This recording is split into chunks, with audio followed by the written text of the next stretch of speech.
on this special Broadway Tony show, we have a very special guest and a brand new person in the neighborhood. She is a theater critic. She is the editor of TDF Stages. She also has written for many years for Time Out New York, and she is, like I, a voter, like me, like I. She's a voter for the Drama Desk, and she is Raven Snook.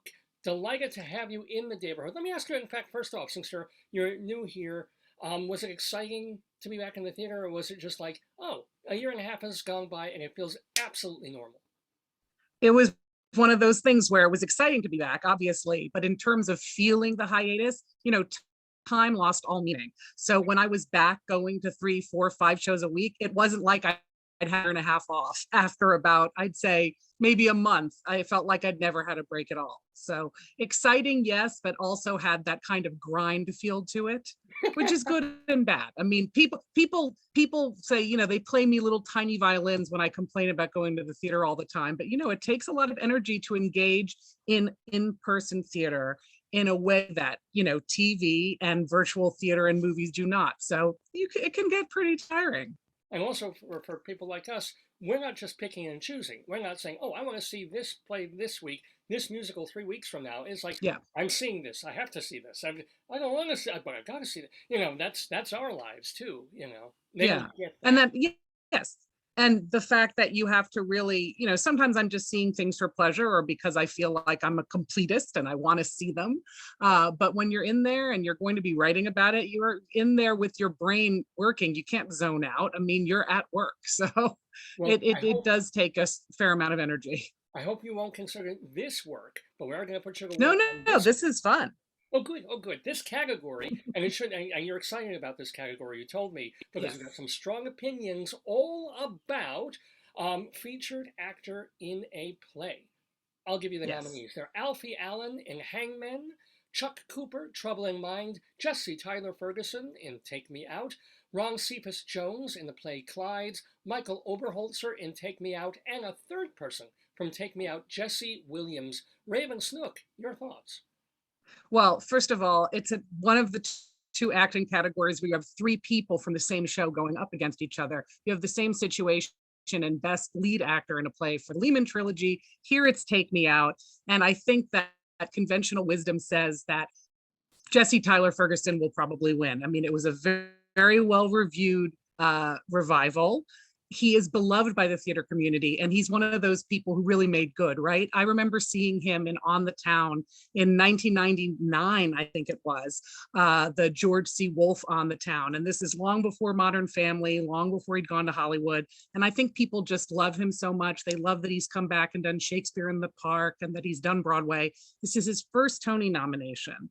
And I think people, and it's a great part. It's funny. Dennis O'Hare won for the same part in the original production of Take Me Out. So normally when you have 3 people from one show competing against each other, you think they're going to cancel each other out. But I don't think that's going to happen here. I mean, Jesse Tyler Ferguson is a much bigger name in the theater community than the other 2. Jesse Williams, well, I think he did a lot with the part. I have my issues with this particular part. Huh? Yeah. No, yes, part. When I'm talking about a particular part, I'm not talking about that particular part. I had mine in a yonder. I was not taking photos. He is a lovely man, but I was looking at his performance, not at his part. And yes, and he did very well, I thought, with a part that is this time around seeing Take Me Out, I felt was extremely underwritten. And I thought he brought a lot to it, but I don't think it's the kind of part that one wins a Tony for. And I think and I feel terrible because you pronounce the name so fluidly, and I'm going to kill Michael Oberholzer's last name. I hope I'm getting it right. I thought he was terrific. He made a racist, violent man sympathetic. I also think we're in a place where that's not getting the Tony. It's getting a lot of respect, but I really don't think somebody's going to be like, and let's give him the Tony. So I do. Yeah. Well, I mean, here's an example.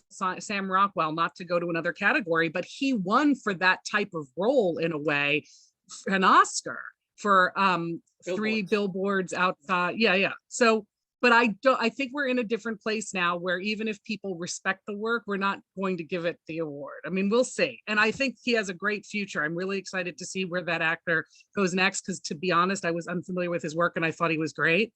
So yes, I think Jesse Tyler Ferguson will win. That said, if I were choosing, and I thought Jesse Tyler Ferguson was great. I say his full name just so people know I'm not talking about Jesse Williams. I would give it to Chuck Cooper. Uh-huh. I think about that monologue he had in the second act frequently. Here he was in this show, Trouble in Mind by Alice Childress. Was supposed to go on Broadway in 1955. It didn't go on Broadway until 2021. Playing a Black actor who is a working Black actor who's always just gotten by, kind of doing what he's told and being nice no matter what. And he tells this devastating monologue about witnessing a lynching. It's the kind of thing that I might think about on my deathbed. I kid, when my life flashes before me and my life in the theater, that is a moment I will never forget. And I remember thinking when I saw it, oh my God, he's got the Tony. And now I'm not so sure. Now he has a Tony already, but it was for The Life, which was, I happen to love The Life. I did not get to see it when they did it at Encores this past season. I missed it. But I remember Chuck Cooper in that, but that was a musical. And it really says something that he's now been nominated for this dramatic role. And, he's been doing great dramatic work. He's been doing Shakespeare in the Park. He's not just a musical theater actor, but I think that's what people think of him for. So yeah, I would love to see him. I don't know if I'd call it an upset. I feel like if anyone else in that category is going to win, it's going to be him. But I do think it'll be Jesse Tyler Ferguson. As for the last two nominees, Ron Cephas Jones, we love this man. I remember this man do Prospero in The Tempest at Classical Theater of Harlem before he went on TV and won some Emmys, This is a man who's been around forever, been doing incredible work. He underwent a lung transplant. You probably heard about that. There were articles about it. He thought he was never going to work in theater again. He didn't think he'd have the stamina. That happened during COVID. I don't think because of COVID. It just happened during that time. And, so it was really such an amazing comeback. He seemed completely robust and like himself, and I loved Clyde's. It was a lot of fun, but I don't think that's the role that he's going to win the Tony for. And full disclosure, I did not see the Broadway production of Hangman. I only missed 2 Broadway shows this season. I missed Hangman and I missed Diana because I watched that on Netflix. So but I don't think anyone thinks he's truly a contender. Yeah. I don't think anybody thinks Alfie Allen is a contender. Let me ask you, Raven Snook, as far as, now, you, as you said, will remember that monologue by Chuck Cooper forever. Was there another show this year, on, off, or anywhere, that is up there? That was your favorite thing of the season, bar none? I feel like, it's funny, some people have said to me, oh, I was disappointed this season. And I kept thinking, first, well, I wasn't disappointed in Broadway this season. There were things I liked, the things I didn't like, but I think off Broadway, I saw so much exciting work, so much work that just I will never forget. And the one that comes to mind is Oratorio for Living Things, the Heather Christian Oratorio. It sounds, it's sort of this genre defying piece that Ars Nova did down at their new space, the Greenwich House, which they took over. It was supposed to open before the pandemic. I was supposed to review it for Time Out before the pandemic. The week, it's not the week, the month. It was coming out that March of 2020. And, I waited for it for 2 years, and I feel so honored that I got to go back and see it and review it. It was the kind of work that deepened because of the pandemic. It's hard to explain, but the short version is that it's an oratorio with a diverse cast of performers singing about time and how we experience time, and about the creation of the universe, and about really just life. That's what's Oratorio for Living Things. there's some sections in Latin. There's some sections where you can't understand what anyone's singing because they're all overlapping. Just experiencing it, it's the kind of thing you must experience, and you'll get something different out of it every single time. Sometimes they're singing about memories that sound very specific and very personal, and other times they're singing about the Big Bang. And it's the kind of show that it kept extending, and the reviews were absolutely rapturous, not just from me, but everyone. But it's sad because I don't see something like that on Broadway, and I would love to, but I don't really know. It was an intimate experience where they were literally singing in your face.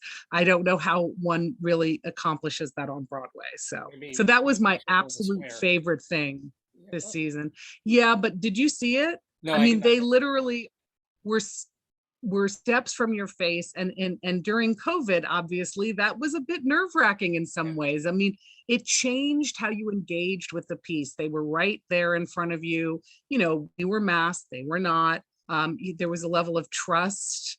And then again, it was about time. And after we all experienced that weirdness of time where a year and a half went by, and sometimes I feel like COVID's been around for a decade. Sometimes it feels like just yesterday. It was sort of delving into that experience of time, how something that happened to you when you were 5 can seem much more vivid than something that happened to you yesterday.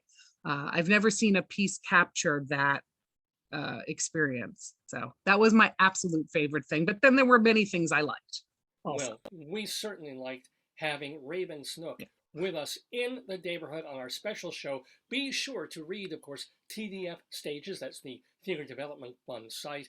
She writes for Time Out New York, and she is a Drama Desk voter. Those are coming up next week, in fact. Raven Snook, thank you so much for sharing your obvious love of the theater with us today. Thank you for letting me be very manic on your show. You're welcome anytime, and come back. Bye-bye. Bye.